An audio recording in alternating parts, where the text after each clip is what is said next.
Сразу после занятий дети пришли поддержать одноклассницу, дочь погибшего инспектора ДПС Хаважа Амхадова. Кроме маленькой Хавы, у него еще 3 дочери. По словам родственников, он был очень религиозным человеком. В любой сложной ситуации умел поддержать словом и делом своих родных и друзей.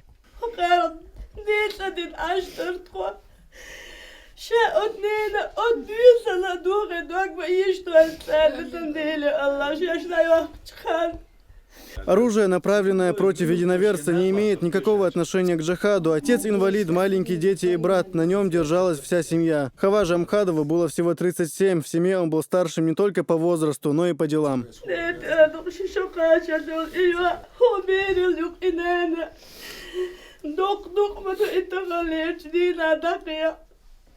В этой семье тоже горе, оплакивают сына. Старший сержант полиции Абдулла Джамбулатов погиб, выполняя служебный долг. Без отца остались 3 детей, старшему сыну нет и 7 лет. Вдова погибшего сотрудника не знает, как будет воспитывать сыновей, которые были так сильно привязаны к отцу.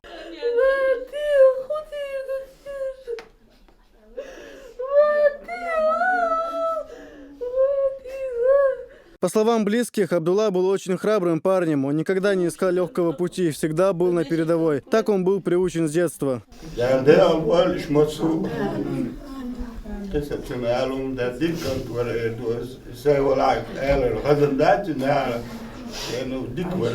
В памяти останутся героические поступки молодых парней, которые встали на защиту мира и спокойствия. Горе этих людей стало скорбью для всей республики. Сайхан Сенсаев, Таймир Хаджиев.